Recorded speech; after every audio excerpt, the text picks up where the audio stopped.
day mga tol, JD nga pala. At ngayon ngang umaga ay maglalakad muna ako. At ang ruta ko nga nito mga tol, dito sa amin tapos Pabikas, Pacaltex, Padeparo, Pabagumbong, tapos pauwi na sa amin. Dito na ka mga tol sa may Bagumbong High School, yan no.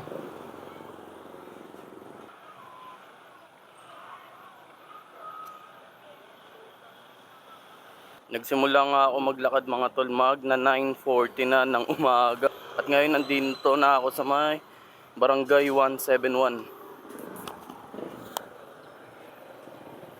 Bikas na nga ako mga tol. Wala pa akong almusal. Pagkagising, hilamos sa sikaso, sabay lakad na agad.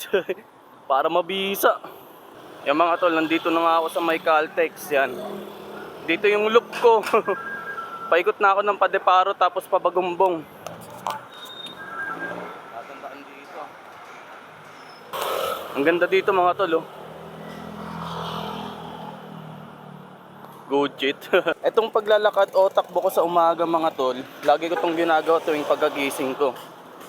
Para gumanda yung daloy ng dugo ko sa aking katawan, nang sa ganun maging aktibo ko sa buong maghapon. At syempre bago gawin ang mga aking gawain, tulad ng mga kung ano-ano, pagtitinda ng kape, mga ganyan. Kung may deliver man ako ng mga longganisa or mga kung ano-ano mga item na binibenta ko.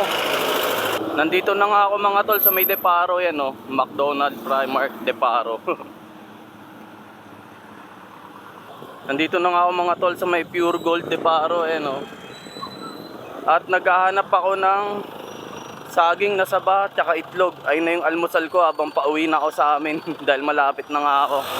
Yun na nga mga tol, nandito na nga ako sa may Bagumbong kanto, yan o. Pauwi na ako at konting lakad na lang nasa amin na ako. Ang bilis lang. Nandito na nga ako mga tol sa may Bagumbong LM at wala akong mahanap na nilagang saba. Kaya ito, nilagang itlog lang muna ng aking munting almusal sa umaga. Mga tol, tamang food trip na ako ng itlog. Tapos bumili na rin ako ng pagkain ng aking mga alaga.